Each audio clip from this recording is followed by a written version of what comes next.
पैलवान सुशील, पैलवान सुशांत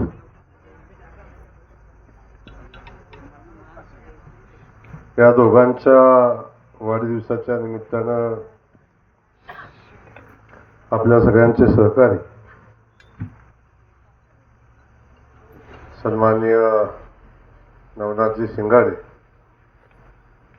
यांनी आपल्या सगळ्यांना सालाबाद प्रमाणे याही वर्षी निमंत्रित केलेलं आहे. आपल्या सगळ्यांचं या ठिकाणी मनापासून स्वागत आहे. स्टेजवर अनेक सन्माननीय उपस्थित आहेत.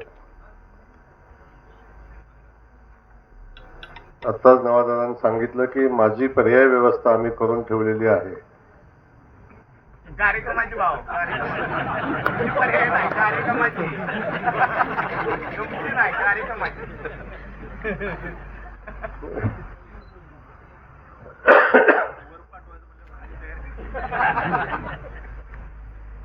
राज्यात पण तरी पाहिजे. सोनियाताई, सन्माननीय अर्जुन तात्या, सन्माननीय बाळासाहेबजी कदम, अरुणाबाद, दादासाहेब काळे, गांधी सेठ, बाळासाहेबजी जगदाळे, संजय भोसले, अमृत चौगुले, विजय भोसले, सन्माननीय आमचे बापू, दोन बापू एका मागो एक आहेत, तिसऱ्या आमच्या पंचायत समितीच्या भोसलेताई, अनेक सन्माननीय खरं तुकाबापू पासून सगळे ज्येष्ठ पुढं आहेत. पकाज आहे, गणेश आहे, मेजर आहेत, सगळे जगदाळे कंपनी पण आहे. तर सगळ्यांचं नाव न घेता सगळ्यांची क्षमा मागतो. उपस्थित असलेल्या माता भगिनी, युवक बांधव, आज आपल्या सगळ्यांच्या वतीनं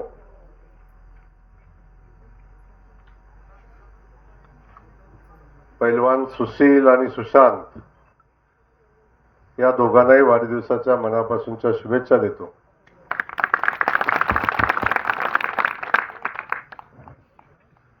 आणि या शुभेच्छा देत असताना एका गोष्टीचं कौतुक केलं पाहिजे.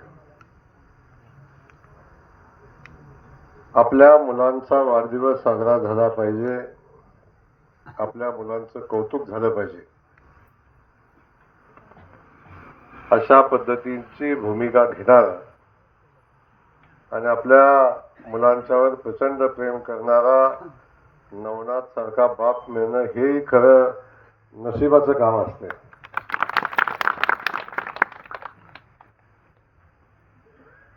पण आता हा योगायोग जुळून आलाय. दोघं जुळीत आहेत ना.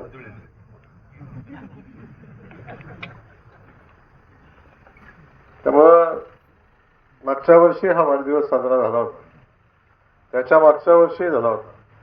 मला वाटतं सलग तिसरं वर्ष आहे माझं की या वाढदिवसाच्या निमित्तानं इथे येण्याचा योग येतोय. आज येता येईल का नाही अशी परिस्थिती होती. इच्छाशक्ती मोठी असल्यावर सगळ्या गोष्टी घडतात. तर नवादादाची इच्छाशक्ती मोठी होती. त्यामुळं आज या ठिकाणी येण्याचा योग आला. खूप मोठ्या संख्येने आज आपण सगळेजण या दोन्ही भावंडांना शुभेच्छा देण्यासाठी या ठिकाणी जमलेलो आहात. आपल्या सगळ्यांना माहिती आहे की आपल्या सगळ्यांच्या आयुष्याची शिदोरी काय असते. आपण मेहनत करून सगळं कमवत असतो, मोठं करत असतो, पण सगळ्यांची भावना एकच असते की आपला कुटुंब वाढलं पाहिजे, आपली मुलं शिकली पाहिजेत, मोठी झाली पाहिजेत, आणि त्यासाठी आपलं आपण उभं आयुष्य आपण खर्ची घालत असतो. आणि सगळ्यांना सगळे अनुभव आपण आपल्या डोळ्याने सगळेजण आपले अनुभव आपण पाहत असतो की आपण लहान असतो तेव्हा वाटतं कधी एकदा मोठा होतोय. ही प्रक्रियेचा भाग आहे. चालता येत नाही तेव्हा चालता आलं पाहिजे अशी सगळ्यांची भावना असते. चालायला लागला की पळायचं बघतो, पळायला लागला की सगळ्यांना वाटतं की मी मोठा कधी होतोय. अनेक लोकांना वाटतं की मला दाढी कधी येते. नाही, बऱ्याच मुलांची इथं भावना असते की मला दाढी एकदा कधी येते. मला एकदा मिशी कधी येते, पण एका ठराविक कालखंडापर्यंत या सगळ्या गोष्टी होतात की माझं वय कधी होतंय, मी मोठा कधी होतोय, माझं लग्न कधी होतंय, इथंपर्यंत असतं, माझा मुलं कधी होतात, इथंपर्यंतची सगळी प्रक्रिया असते. आणि एकदा दाढीचे केस पिकायला लागले, डोक्यावरचे केस पिकायला लागले की मग अशी भावना होती की माझे केस पिकले नाही पाहिजेत. आणि मग जिथून आपल्या उतारवयाची व्यवस्था चालू होते तेव्हा मात्र आपलं वय वाढलं नाही पाहिजे अशा पद्धतीची भावना तयार होते. आणि तेव्हापासून उलटा विचार करायला आपण सुरुवात करतो. खरं आहे ना? मोठा होईपर्यंत म्हणजे एका स्टेजपर्यंत येईपर्यंत इथंपर्यंत पोचलो पाहिजे आणि इथं पोचल्यानंतर मग आता माझं वय थांबलं पाहिजे अशा पद्धतीची भावना आपल्यात व्यक्त होत असते, आपल्या मनामध्ये येत असते. तर ती न थांबणारी प्रक्रिया आहे. सातत्यानं माणूस आणि मनुष्यजात ही नाशवंत आहे. तर शेवट आपला ठरलेला आहे या भावनेतनं आपली सगळी प्रक्रिया चालू असते. त्यामुळं वाढदिवस साजरा करत असताना आपण वाढदिवस साजरा का करतो? दोन गोष्टी असतात. मी काय माझा वाढदिवस करत नाही, जबरदस्तीनं कोणतं करायचा प्रयत्न करतं, केक कापतं आणि काय करतं. पण एक मला समजत नाही, आयुष्यातलं एक वर्ष आपलं कमी होते तेव्हा आपण वाढदिवस करत असतो. म्हणजे आपण मरणाच्या दिशेनं पुढे चाललेलो आहे. आयुष्यातला एक वर्ष आपलं कमी झालेलं आहे आता माझं, तेव्हा त्याचा आनंद आपण व्यक्त करत असतो. दोन गोष्टी असतात वाढदिवस साजरा करण्यासाठी. पण एक तर आपला हा जन्मदिवस आहे म्हणून आपण खूप मोठा आनंद उत्सव साजरा करतो. मला वाटते पृथ्वी तलावर वाढदिवस साजरा करण्याची पद्धत आहे. त्यामुळे आज नवादादा आपण एवढ्या चांगल्या भावनेतनं वाढदिवस करता. दोन्ही मुलं सोन्यासारखी आपली आहेत, दिसायला सारखे आहेत, कपडे सारखे आहेत. आणि अरुण बाबाची सांगली तुमची बैठक असते त्यामुळे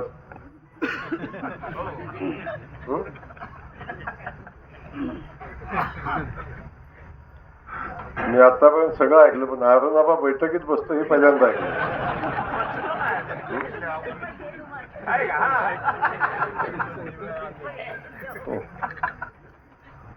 मी जर बैठकीतला आहे अरुण बाबा.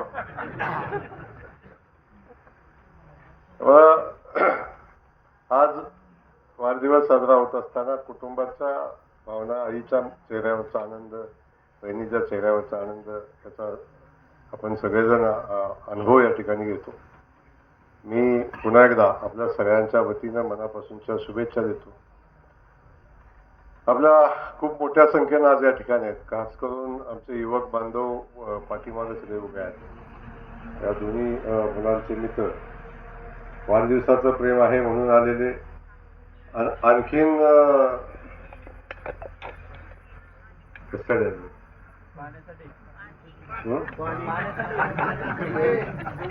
आणखीन पाण्याबद्दल भाऊ काय बोलतोय का हे ऐकायला आले.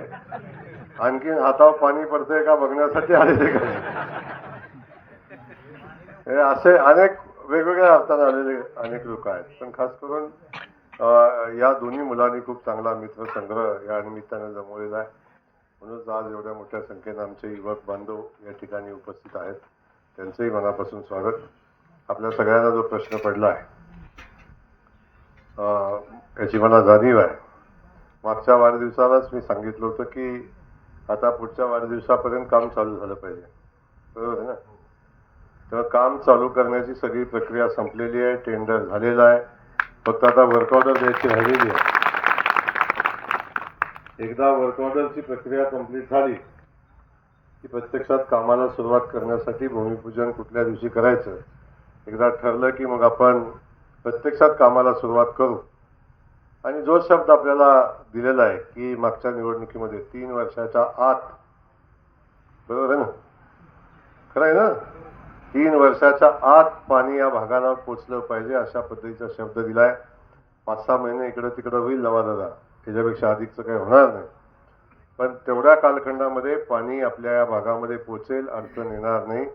आता जवळजवळ 690 कोटी रुपयाचं टेंडर आपल्या सगळ्या या तिन्ही पाणी योजनाची, मेहमानगडला जाणारी, एक कुळकजाईला जाणारी आणि एक आपला हा अख्खा परिसर आहे जो टाकेवाडीत आपण पाणी नेणार आहे.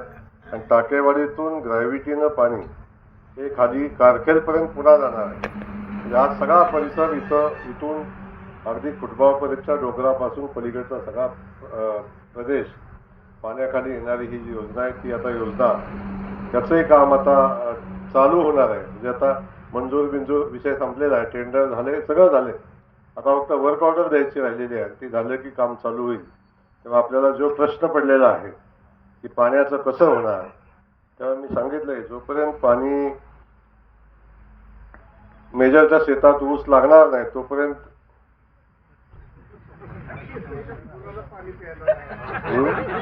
काय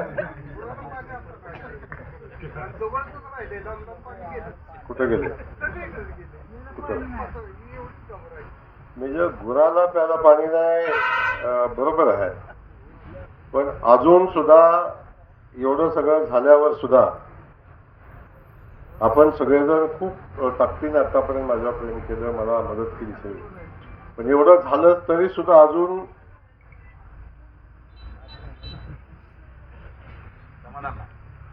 बऱ्याच लोकांच्या विचाराच्या शक्तीमध्ये बदल झाला आहे. काय नाही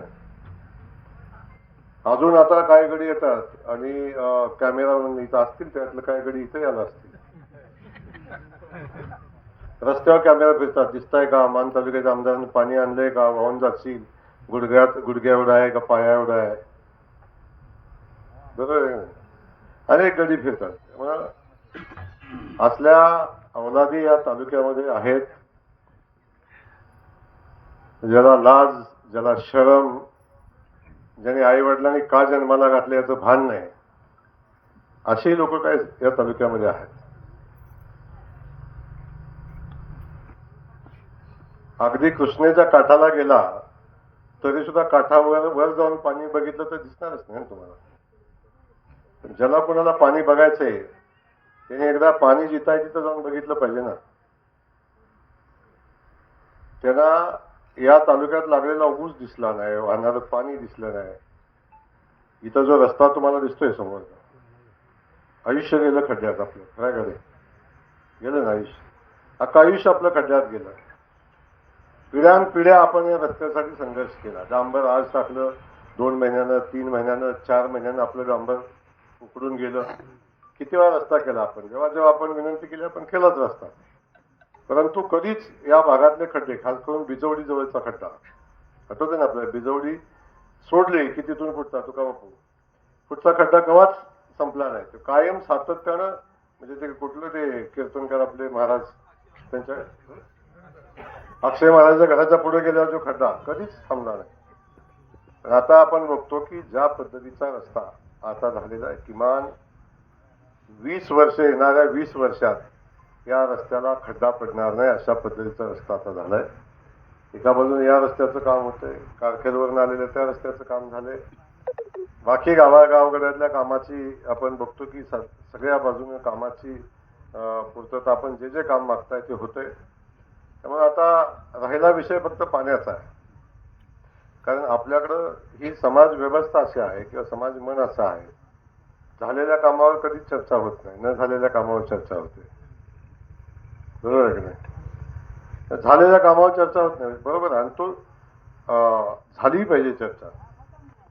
शेवटी आपण ज्या माणसाला ज्या कामासाठी निवडून देतो त्या माणसाला त्याचा जाब आपण विचारलाच पाहिजे. त्याला विचारलंच पाहिजे की भाऊ तुम्ही, किंवा कोण माझ्या जागेवर आणि कोणी असेल, तुम्ही असं म्हणलं तर अजून का झालं नाही, हे विचारलंच पाहिजे. त्यामुळं आजपर्यंत मी कधीच तशी विचारायची वेळ येऊ दिली नाही. आजही मेजर येणार नाही. बाकी पाणी येईल, अडचण येणार नाही, पण केव्हा तरी लोकांच्या हातावर पाणी घाला ही विनंती माझी तुम्हाला. एकदा उठून सांगा, सगळ्यांना जेवायला घालणार आहे. बसून कुठं, उठून सांगा ना.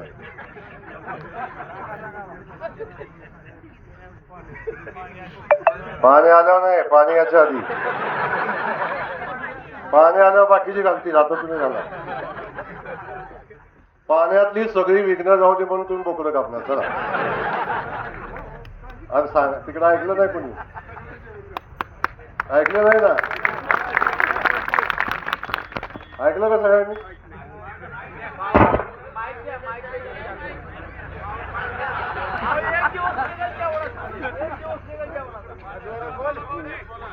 सर पण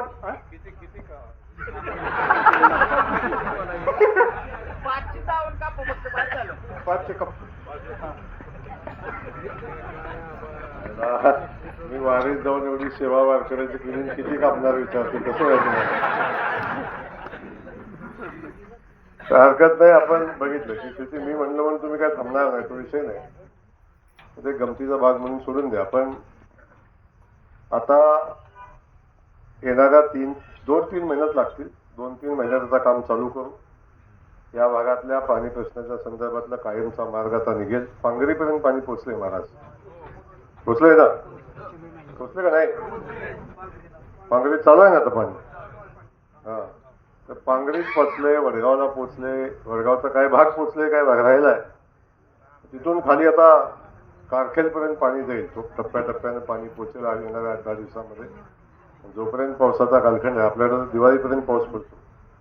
त्यामुळे दिवाळी संपेपर्यंत आणि डिसेंबरपर्यंत आता पाणी बंद होणार नाही. ते कंटिन्यू चालू राहील आणि येणारे आपल्या भागातले सगळे तलाव, आपल्या भागातले सगळे बंधारे आपण भरून घेऊ. आणि त्यानंतर सुद्धा साधारण मार्च महिन्यामध्ये पुन्हा एकदा आपण पाणी सोडू, की जेणेकरून पुन्हा ऑगस्टपर्यंत म्हणजे जून-जुलैपर्यंत येणाऱ्या पावसापर्यंत आपल्याला अडचण येणार नाही. अशा पद्धतीची व्यवस्था आता या भागातली होईल. आणि या भागातला पलीकडचा विषय संपेल आणि आपल्या भागातला विषय आता संपेल. तुमच्या सगळ्यांच्या सुदैवानं आपली ही पाण्याची योजना 4 आहे. ती आपण 6 आपण दाबून चालू, काय अडचण येणार नाही. परंतु या भागाला 12 पाणी मिळालं पाहिजे म्हणून या आणखीन पाणी उपलब्ध केलं पाहिजे, अशा पद्धतीची परिस्थिती निर्माण झालेली आहे. तेव्हा तात्या सोळशी धरणाचा नवीन प्रकल्प आता त्याला तत्वता मान्यता मिळालेली आहे. म्हणजे जसं वरमुलीचं धरण आहे, जशी बाकीची धरणं आहेत, तसं एक सोळशी धरण नव्यानं आपण बांधतो की त्या धरणातनं पाणी पावसाचं साठेल आणि आपल्याला जानेवारी, मार्च, एप्रिल, मे या ऐन उन्हाळ्यात सुद्धा आपल्याला पाणी येईल. अशा पद्धतीची व्यवस्था आता आपण उभी करतोय आणि त्यासाठी या भागात सोळशी धरणाचं काम आपण लवकरात चालू करतोय. दुसरा एक विषय जाते असा आहे की आपल्याकडं पावसाळ्यामध्ये पाणी साठवण्याची क्षमता असणारं धरण आपल्याकडे नाही. एक आंधळी धरण आहे, याच्यातच आपण पाणी साठवू शकतो पावसाळ्यात.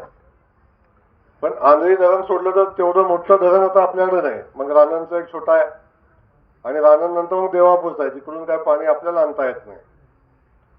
परंतु पावसाळ्यात हे पाणी साठवण्यासाठी आणखी एखादं आंधळी धरणासारखं धरण आपल्याला आपल्या भागात बांधावं लागेल. आणि ते धरण आपण बांधल्याशिवाय या पाण्याचं स्टोरेज होणार नाही आणि आपल्याला पाणी पुन्हा मार्च, एप्रिल महिन्यामध्ये देता येणार नाही. त्यासाठी आंधळी धरणाच्या सारखंच आणखीन एक नवीन धरण बांधण्याचा आपण निर्णय घेतलाय. त्याचं साईड सिलेक्शन झालंय, मी आत्ताच सांगणार नाही, आंदोलन चालू होईल. त्यामुळं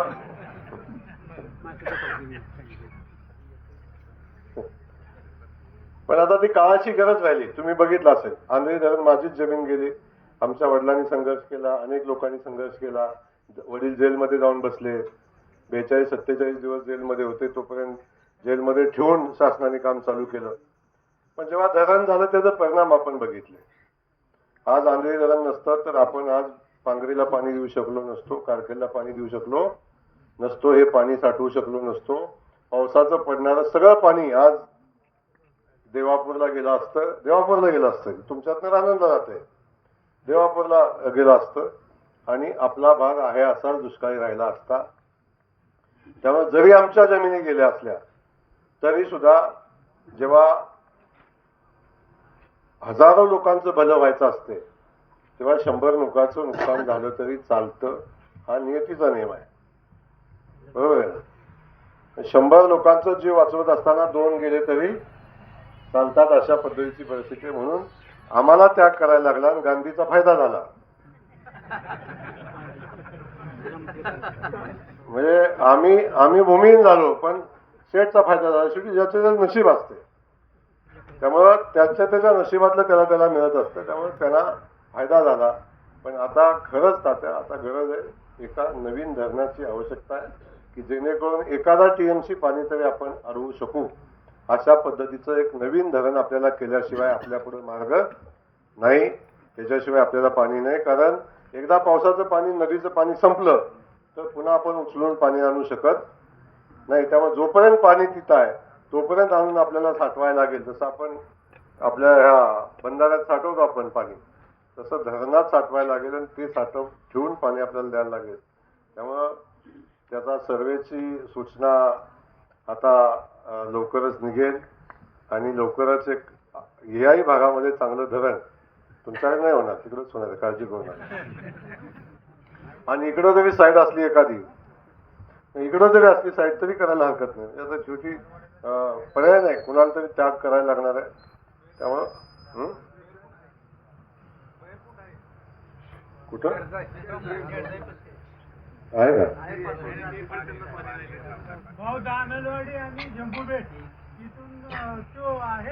अरे बाबा, तेवढं पाणी साठलं पाहिजे. इथं बंधारा बांधून काय करतो? पाणी साठवायची क्षमता खूप मोठी लागते त्याला. त्या पद्धतीचे सर्वे होईल. जाऊ दे, तुम्ही ना काळजी करू. शोधून काढणारी माणसं बसलेली आहेत, पगार देतो ना पद्धतीने. आपल्याला काय करायचं?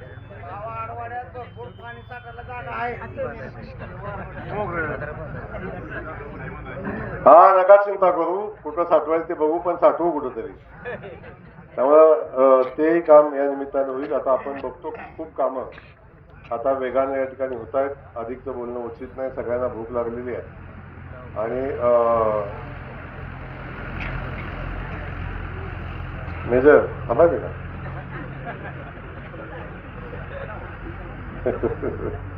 नाही, थांबायचं का आता म्हणतो बस.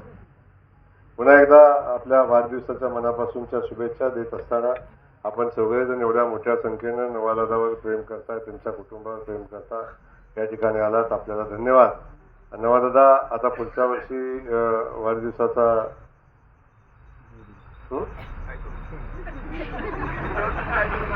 नाही, आता मी नसताना पर्याय व्यवस्था असली तरी करून घ्या. आता तुम्ही वर गेल्यानंतर मॅडम तू आता मला वरच चालवायला घेऊन चालवायचा. मी जिथं आहे तिथं योग्य आहे, वर खाली काही नाही. आपण जिथं आहोत तिथं योग्य आहोत. मला वर नको, महाराष्ट्रात योग्य असतं.